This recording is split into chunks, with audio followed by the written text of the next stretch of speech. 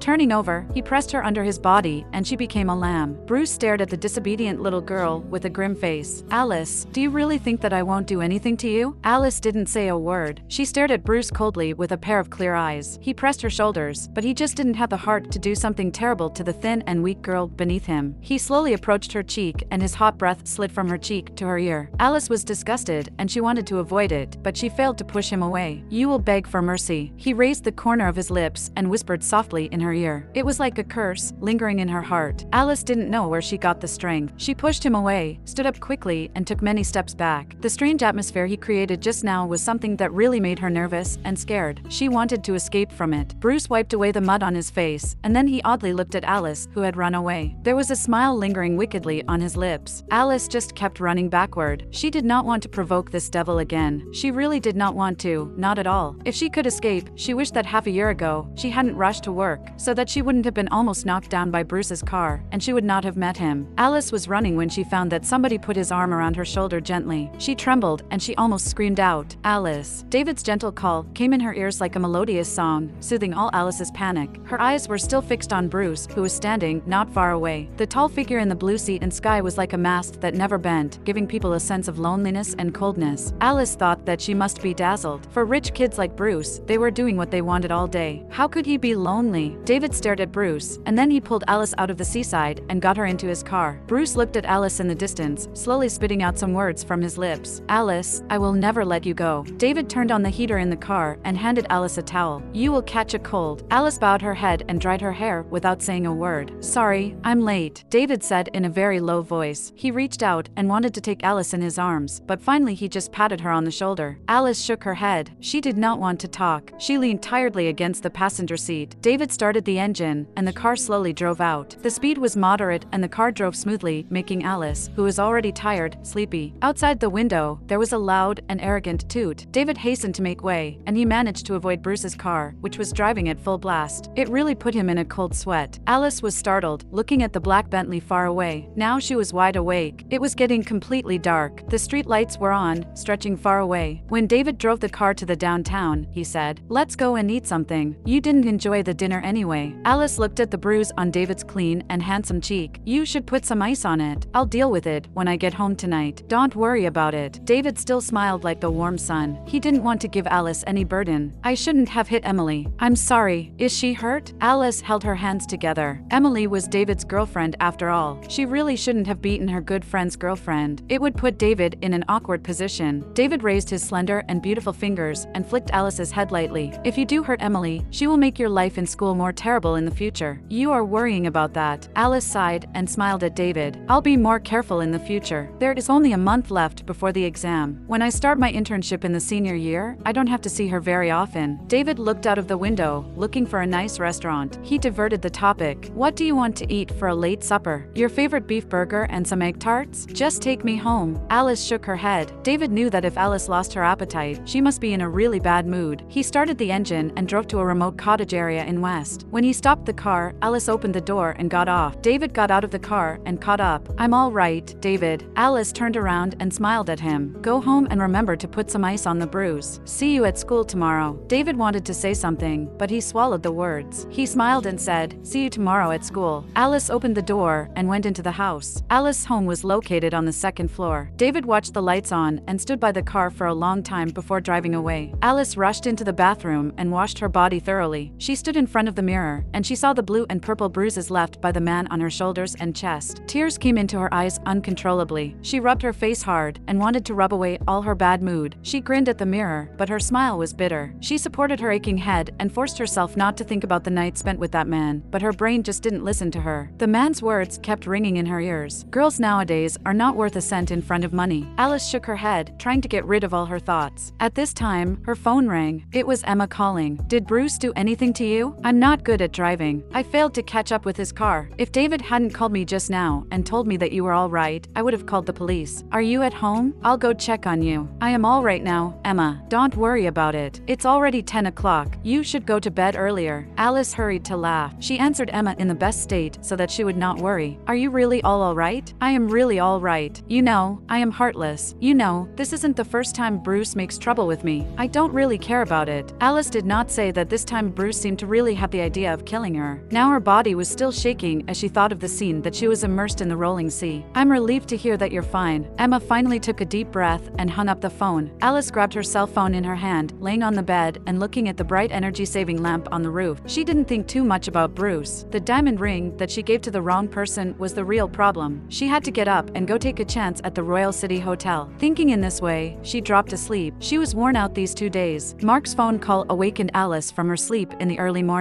Alice, why don't you return the diamond ring to me? You want to keep it to yourself, right? Mark deafened Alice's ears with his roar. I am too busy these 2 days. I will definitely give it back to you. Mark shouted on the other end again, so Alice quickly removed her cell phone from her ear. I'll give you another day. If you don't return it by then, your mother will get out of the hospital and go home. Saying that, Mark hung up the phone. Alice took a long breath and looked at the time. It was only 5 o'clock. She found that there were new messages. They were from David. The sending time was 11 o'clock last night. He sent it right after he took her back home. I bought you some food and hung it on your door. If you haven't slept yet, come out and take it. There was a big smiling face in the end. When Alice went out, she saw a bag of food hanging at the door. A beef burger, a chicken drumstick, plus 2 egg tarts. Those were her favorite. Although the food was already cold, she still felt warm in her heart. After changing clothes, she went out early to the hospital to see her mother and brother. She bought them breakfast and consulted the doctor about the operation of her mother's kidney replacement. Then it was about time, so she took a bus and went to school. When the students in school saw her, they all crowded together and whispered. Someone sent the video recorded in the canteen yesterday to the school forum. Now the whole school knew what happened yesterday, and it had become the hottest topic now. Alice turned a blind eye to it. She went to the classroom and got a seat to review her lessons. For some reason, neither David nor Emily came to school today. Nor did Emma. Alice sent Emma a message asking why she didn't attend class, but Emma did not reply. After class, Alice had just finished putting away her textbooks and class notes when May Smith and 2 other girls passed by and glanced at her. May was so arrogant, as if she was some kind of socialite, and she said something in a low voice. Some people are still living in the childhood fairy tales, dreaming that once Cinderella wears her crystal shoes, she can meet the noble prince and thus get rid of poverty. While saying, May had walked away with 2 other girls, laughing. Alice stood still. She raised the corners of her lips and smiled. She just shrugged it off. After leaving the campus, Alice went to the subway station and got on the subway leading to the Royal City Hotel. After arriving at the Royal City Hotel, Alice looked up at the high and luxurious building. She could not lift her feet and move for a long time. This was where she dedicated her body to someone else for the first time. On that day, she was drunk, standing in front of the Royal City Hotel like she did now, and looked up at the tall building surrounded by gorgeous neon lights, swearing that she would never step here again. She didn't expect that she would come here again. The sky darkened and the lights lit up. The city was brilliantly illuminated. Alice finally took a deep breath and went in. She looked at the receptionist, who was smiling formally, and asked her directly, "Excuse me, may I know the name of the guest in room 2218 and his contact information? For hotels like this, they would have the contact information of their VIP customers." Unexpectedly, the smile on the receptionist's face disappeared immediately. "Sorry, miss, we are not allowed to leak out the private information of our hotel guests, not to mention the information about the guest in room 2218. Why? That was the only hope for her to find that man. "Sorry, miss, this is our company policy." Alice didn't want to miss her only chance, so she asked the receptionist, "So can you tell me, has he checked out or not?" The receptionist was caught in an awkward position. "Miss, why do you have to ask the information about the guest in room 2218? I really have something urgent to deal with." Alice was anxious. The receptionist could tell she was really worried. She thought for a while and shook her head. "The guest in room 2218 will never check out. That man never checked out. Room 2218 was his exclusive territory." Alice smiled happily. God blessed her. There was a hope of finding the diamond ring. She walked towards the elevator and wanted to go to the 22nd floor to get the diamond ring back, but the attendant stopped her politely. "I'm sorry, miss. Only the guests living here are admitted to go upstairs." Alice was wearing a t-shirt and jeans. She could not be more ordinary, so she was not allowed to enter such a fancy hotel. She was able to get in that day due to the branded black dress dress and the diamond ring hanging around her neck. Alice gritted her teeth and asked the attendant how much it costs if I book a room on the 22nd floor for one night. The attendant looked up and down at Alice and laughed. The 22nd floor is the top luxury presidential suite in our hotel. It costs at least $200,000 or $300,000 a night. Don't play with us, miss. God, so expensive. Alice knew the price was high here, but she didn't expect it would be so expensive to stay for a night. She had seen the luxury decoration of that man's room and almost all the furniture glittered with gold. But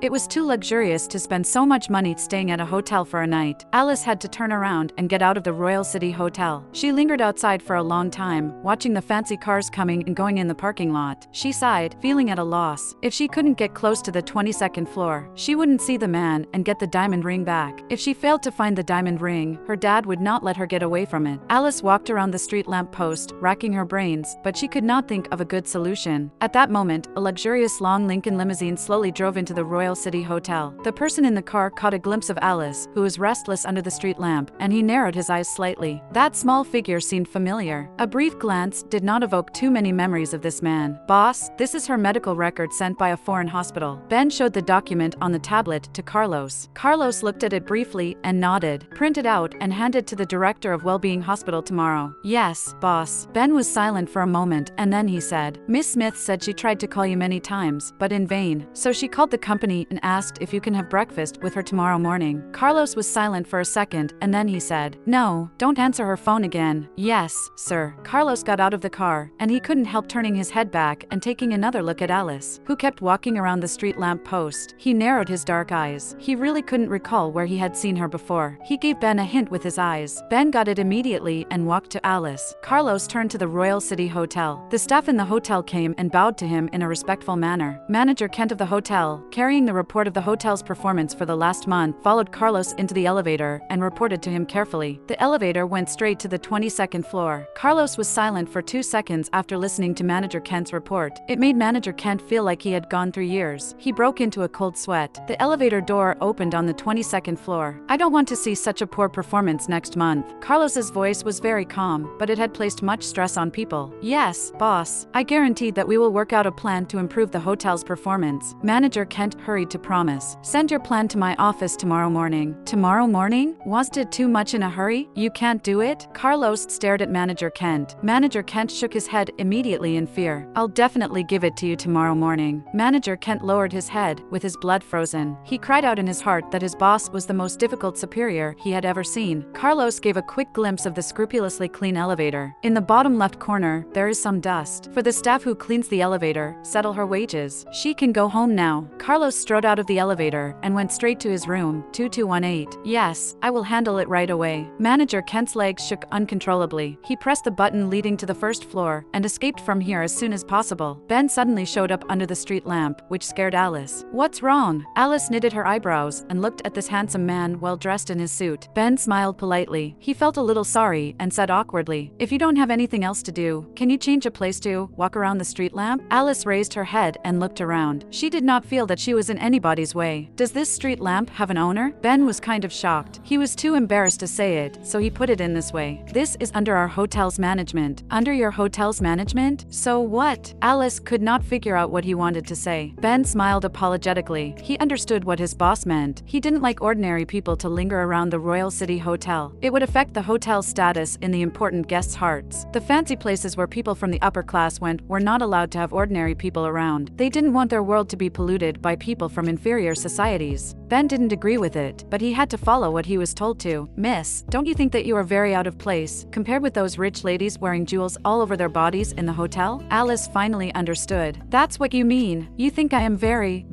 Alice gritted her teeth angrily. I want to check in your hotel. Are you going to turn down your guest? You want to check in our hotel? Ben looked up and down at Alice instinctively. She was indeed a beautiful girl, clean and pure, giving people a fresh and bright feeling. But this did not mean that an ordinary college student like her could afford this expensive hotel. I can make a complaint against you just by the way you looked at me just now. Alice was angry. Make a complaint against me? Ben pointed at himself with a bitter smile. Because you judge people by their appearances. This is a huge insult to the guest who is going to stay in your hotel. Alice held up her head, squared her shoulders, and walked straight into the Royal City Hotel without giving another look at Ben. Ben caught her up quickly. He couldn't receive a complaint from the guests. Otherwise, even though he was boss's special assistant, he would definitely be fired. tired. Alice had handed in her bank card and ID card at the front desk. I want a room on the 22nd floor. Charge, please. The receptionist swiped the card politely and returned it to Alice respectfully with her hands. Ben was surprised that this ordinary female college student actually asked for the top luxury presidential suite on the 22nd floor. Alice took the room card, glanced at Ben, and went straight to the elevator. Ben hurried to follow her into the elevator. Why are you following me? Alice hated him for he looked down on people. No, I am going to the 22nd floor, too. Ben had changed his attitude and smiled politely. You are so snobbish. Alice rolled her eyes at him and ignored him. Ben was speechless. He could not say a word, but smiled at Alice. Room 2206. This was the only empty suite left on the 22nd floor. Under the guidance of the attendant, Alice entered the room. She looked at the room shining with brilliant lights. She was amazed at the lavishness, while feeling painful for the cost. But she had to find the diamond ring, and the only chance to get close to the man in room 2218 was to book a room on the 22nd floor. Just regarded it that the man asked for a $300,000 rebate when he generously gave her the $10 million. Thinking in this way, Alice felt much more comfortable. The attendant's service was in place. She made the bed, filled the bathtub with water, put on some soothing and graceful piano music, poured the red wine, and prepared the dessert. After that, she left the room respectfully. Alice had no time to enjoy the top service here. She had to go out to look for room 2218. When she reached the door of room 2218, her heart couldn't help beating. What was she going to say when she met him? If the man asked $10 million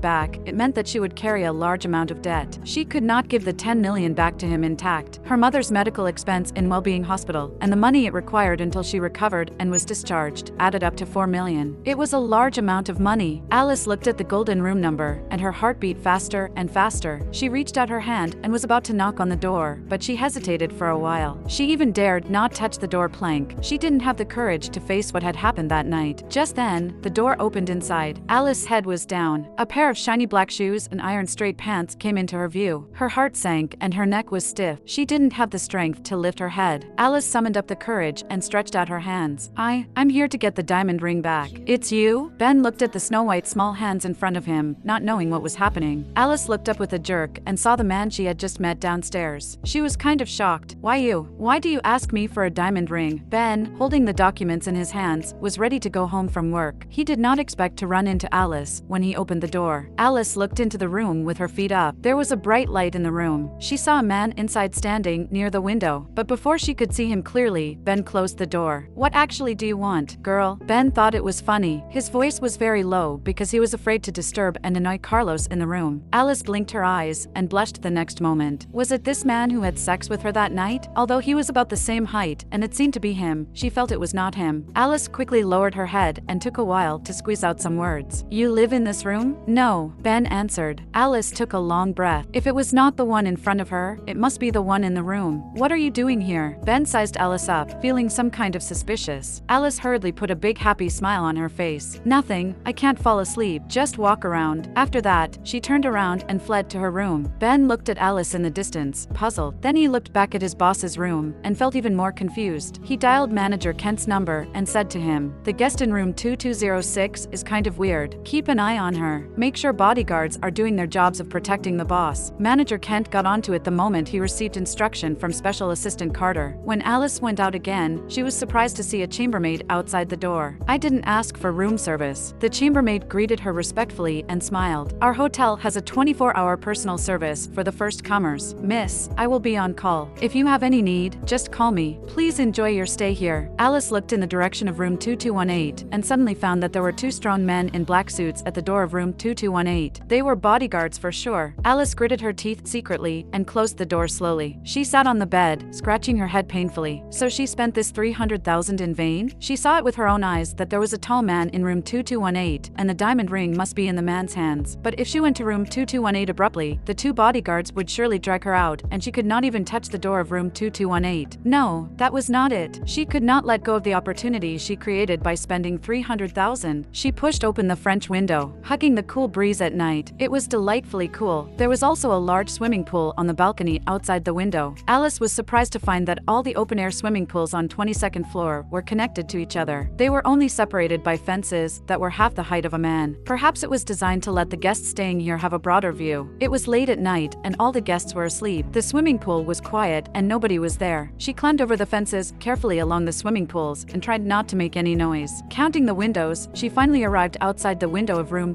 2218. Alice screamed "yeah" in her heart and leaned against the window carefully, but she felt disappointed when she saw it was dark inside. If the man was not in the room, it would be a waste of effort. Carlos was smoking in front of the window in the room, and he suddenly found a thin figure leaning against the window stealthily. He knitted his dark eyebrows. It was the 22nd floor. If it was a thief, how could she climb up such a high building? Not to mention that security cameras were everywhere. He was going to catch her, and found out the bugs in the hotel's security system. Alice saw that there was a bright light behind the dark windows, just like when she first saw the man that night. He was smoking in the window at that time. It turned out that he was in the room. Alice smiled happily. Then she suddenly found that a man's face reflected on the glass window in the darkness. His cheek was against her cheek, with a thin glass window in between. Alice let out a low cry of fright. She turned around and fled, but the French window had been pushed open by the man. She felt her wrist was tightened, and the man had grabbed her. Want to escape? His voice was cold. Alice recognized his voice. It was the man's magnetic and pleasant voice. Finally, she was able to see the man, but she was not as happy as she had imagined. Instead, she just wanted to escape. She struggled to get rid of the man's big hand. Then she turned around and began to run. Carlos didn't move. He took a drag on his cigarette, looking at her coldly. The next second, Alice fell into the swimming pool with a splash. In a rush, she forgot that the swimming pool was behind her. Alice struggled to stand up in the swimming pool. Carlos made a gesture of hush angrily. "SHH, don't disturb my guests. They are having a rest." His guests? So, he was the owner of the Royal City Hotel? Alice was wet all over, and her long hair was stuck fast to her face. She looked quite awkward. She held her head up and stared at Carlos angrily. He stood in the darkness in front of the French window, so she still couldn't see his face clearly. However, she could feel that he was watching her as if he was seeing a good show. Alice couldn't help sneezing when the cool breeze crossed her face. Carlos put out the cigarette and stepped out of the darkness. He was tall and straight, with perfect golden ratio and the charm of mature men all over his body. Alice couldn't help but think about that night. She touched his naked body, his tight muscles. There was no excess flesh. It felt so good. Her cheeks turned red, and she dared not look up at him again. "What are you thinking?" Carlos raised the corner of his lips slightly with a pretty bizarre smile. Alice's head hung lower. Suddenly, a big hand with distinct bones and long fingers came into her sight. She was a little stunned. "Don't you want to come up? You want to catch a cold?" His pleasant voice had the temptation to let people's guard down. Alice slowly reached out her cold little hand and took his big hand. Then he dragged her up, but when she just came up, she slipped and almost fell into the swimming pool again. Fortunately, he suddenly tightened his arm and pulled hard. Later, she fell into his solid and powerful embrace. "Ah!" Alice gave out a low cry and pushed him away, but she failed to escape from his arms. Instead, she pressed closer to his chest. She could clearly smell the odor on him, the faint smell of tobacco mixed with precious cologne. Although she only smelled it once that night, it had stuck in her mind forever. "You like to scream, don't you? Then why did you act like a dead man that night?" He had already recognized her. Alice's ears turned red. She struggled to push him away, but he held her tighter. "You were not so shy that night. You were very active." He laughed quietly, in a joking tone. Then his thin and cool lips skimmed gently over her soft and tender cheeks.